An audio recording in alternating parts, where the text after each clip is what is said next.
That's fine looking. I'm not surprised.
This doesn't mean.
I'll pull up and show you guys what they said about this, because this is in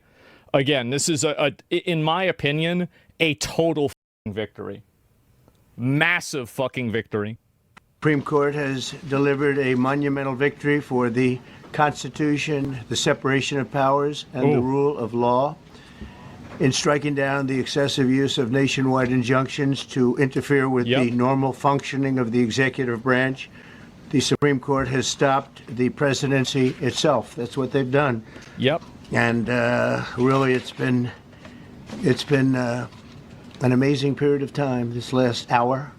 There are people elated all over the country. I've seen such happiness and spirit. Sometimes you don't see that, but this case is very important. I was elected on a historic mandate, but in recent months we've seen a handful of radical left judges effectively try to overrule the rightful powers of the president. And I think this is another component, is that if you take a step back and you think about it, doesn't it seem problematic that one judge in one area can overrule the entire, popular vote of the presidential election? This seems like a very obvious power imbalance. It's clearly, it should not work that way. Stop the American people from getting the policies that they voted for in record numbers. It was a grave threat to democracy, frankly, and instead of merely ruling on the That's what I think is funny, is all these people said Trump was a threat to democracy, but in fact they were. This is the biggest threat to democracy you can have. When you have a democratic election and then the person that wins tries to implement the policies that they ran on, and they constantly get handicapped. Cases before them, these judges attempted to dictate the law for the entire nation. Yep. In practice, this meant that if any one of the nearly 700 federal judges disagreed with the policy of a duly elected president of the United States, he or she could block that policy from going into effect, or at least delay it for many years, tie it up in the court system. That's clearly what happened. This was a colossal abuse of power which never occurred in American history prior to recent decades. And we've been hit with more nationwide injunctions than were issued in the entire 20th century. Wow. Together. Think of it, more than the entire 20th century. Me. I'm grateful to the Supreme Court for stepping in and solving this very, very big and complex problem. And they've made it very simple. I want to thank Justice Barrett, who wrote the opinion brilliantly, as well as Chief Justice Roberts, and Justices Alito, Gorsuch, Kavanaugh, and Thomas. Great people. Based. Thanks for this decision, and thanks to sanctions gave relief to everyone in the world instead of the parties before the court. As the Supreme Court held today, they turned district courts into the imperial judiciary. Active that we've had. They provide a frame of reference that disqualifies that type of a person from having the opinion on anything else. Spectrum of gender being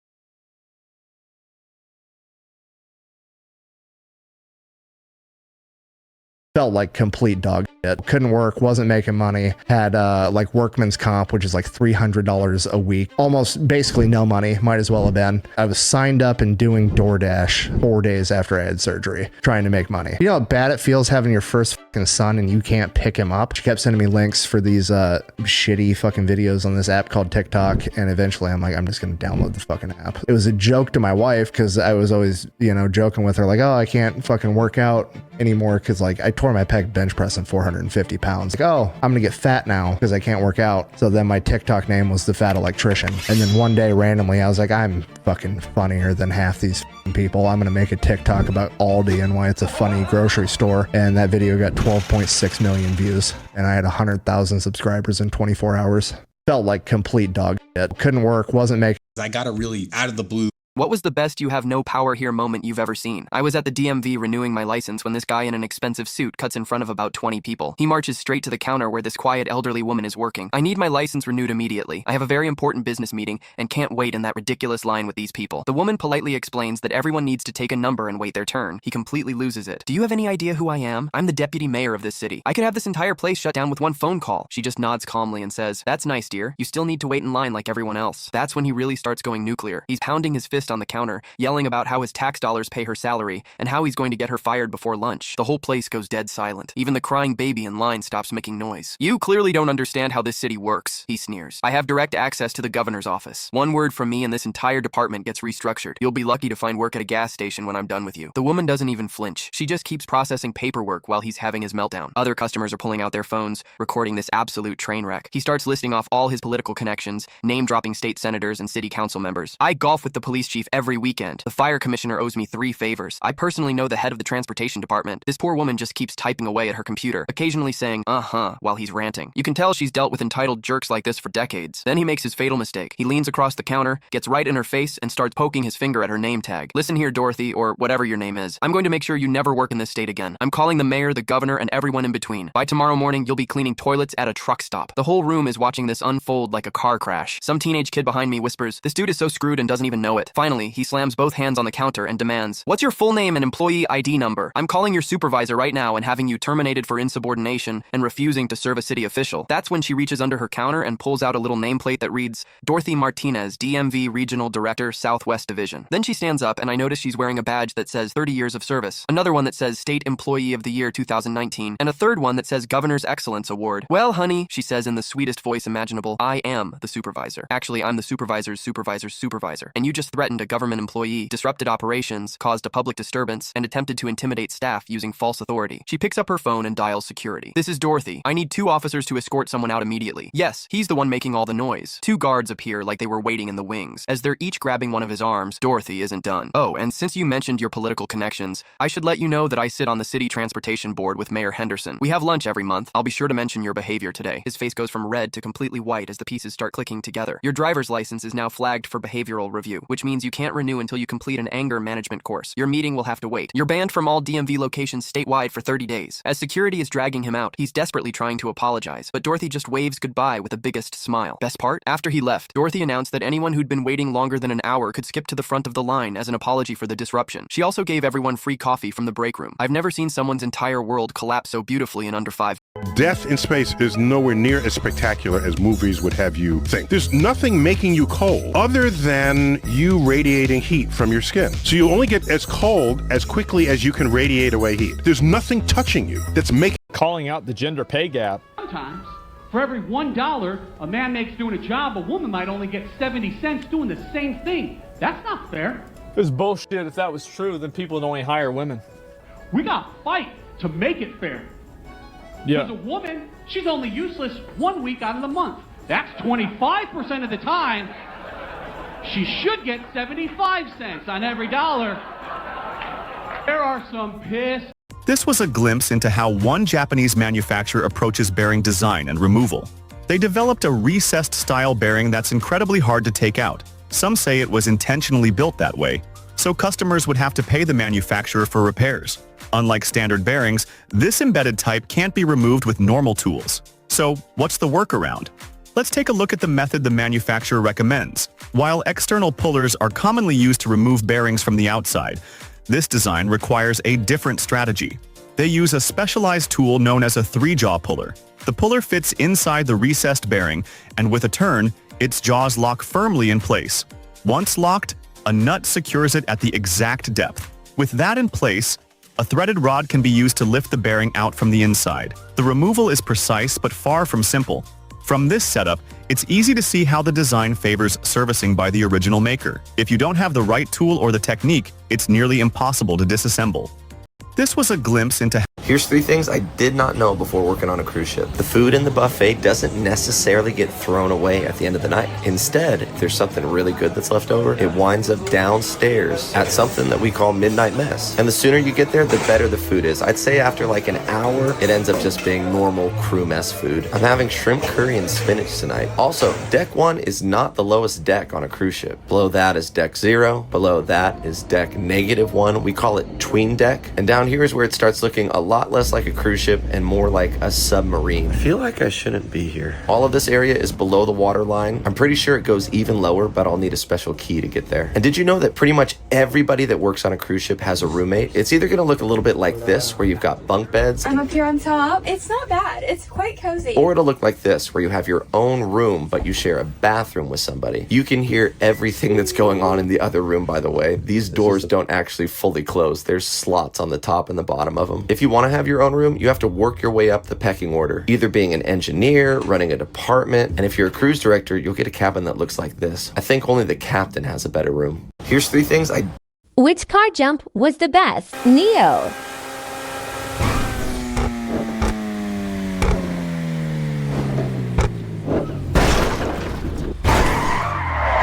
Cheetah,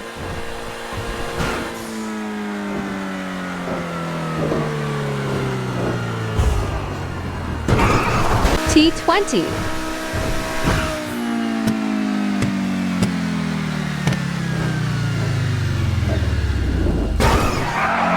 which car jump was the... I'll drop it table height and it'll go higher than the table. Whoa. So watch this. Whoa. How is this even possible? Okay, he's got to have some kind of bouncy thing in there, especially because he's only... Did you know? I got a sit near skid loader. I've never owned a cat. That's one brand that I've never messed with ever. You might own the cat after this, you never know. Just from the comfort, I doubt it. No, from a guy like myself. No, I'm just kidding. So sealed and pressurized cab is the biggest thing on these. Wait, I'm too fat, look. I know, you can adjust Oh, this thank you, he said I know. Air ride seat in here so you can bump this thing up. Somebody's got the tunes going. I hear that. So heated and cooled ventilated seat. This is a sealed and pressurized cab. This cab gets removed with the removal of a bolt and a nut. You can flip this whole cab up, clean the underbelly. You like running your stuff with the door off, Ryan? Yeah, I don't like doors. I do this. Racing on the field. Do this. Just like that. Yeah. And there, and then all you do is literally just hook these back up right here. Right here. This is going to replace the those hinges are pretty nice. This is a 259 size machine. That was the predecessor, 10,000 pound unit, 74 horsepower. Yep, that's about what I got to sit near skid. Let's abolish Social Security. You mean when the government didn't trust anybody to actually save for their own retirement? So they said, okay, we're going to force you to save for your own retirement, but they didn't put it in your own account or anything. They just put it into a general slop fund that constantly gets rated and devalued. And so now it's going to be bankrupt in the next 10 years because the fucking government can't handle anything. The average person pays 6.2% of their income into Social Security their entire working life. The average person will draw $440,000 worth of benefits from Social Security. That's about a negative 4% return. Or my proposal was you could put $1,000 in an IRA for a child the day they're born. It's locked up till you retire. The government funds it, $1,000. If it just goes off the S&P, 10% historic average S&P, it's going to be worth $490,000 by the time they hit 67 and a half or whatever the fuck retirement age is. So you get more money for $1,000 to fund the program. It'd be $3.5 billion a year, which Social Security is 6.2% tax on income. This would be 0.03% tax on income. Let's abolish Social Security. You mean when the government didn't trust any- What country has the most external debt? US. Yes.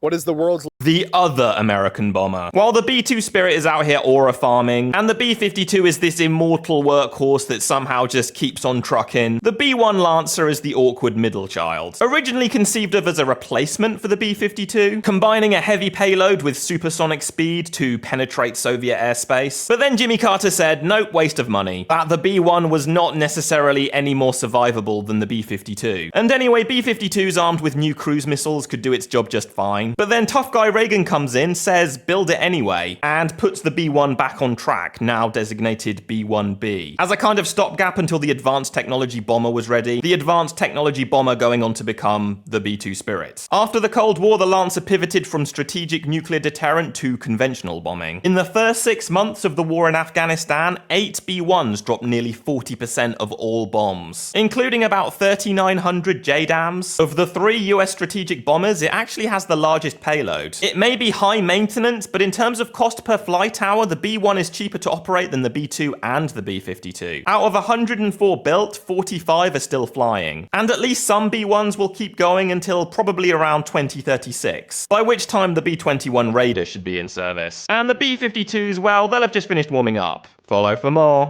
Looking to see if maybe you'd be interested in purchasing this sword. How much you want for it? 10,000. Watch what happens when this lady tries to sell this Japanese katana and gets stunned by its true value. Ooh, check out the blade on that sword. With these things, I have a friend who knows everything about them. When they just come in, that's who I call. Well, let me take a look at the hammer with your permission. Absolutely.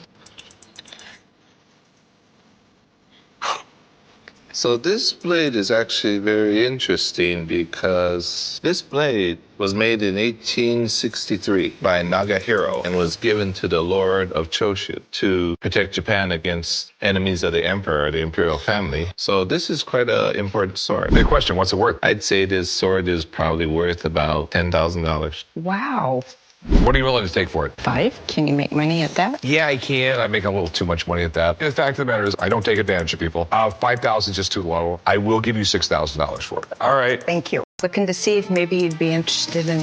This is absolutely genius. Did you know that if you place a concrete block with a built-in screw into the ground, then mount a 4x4 bracket on top and tighten it with a washer and torquey wrench, then secure the post with at least 6 screws, then add a Z bracket and slide in a 1-inch thick board between the post and bracket. Do the same on the other side. After that on top, stack double 2x8 boards and lock in 1 more across the end with 4 screws. Once you fit a 3x8 beam inside, you've built a rock-solid base for a home terrace. This is The surveillance camera captured the moment when a mailman arrived to pick up a package as requested by the homeowner, just like usual. But then an unexpected event occurred. At first, when watching the camera, the homeowner was confused, unsure why the mailman seemed to be trying to take down their flag. But after watching the clip more closely, they realized they had misunderstood. The mailman had simply noticed a few loose threads at the end of the flag and gently folded it with respect.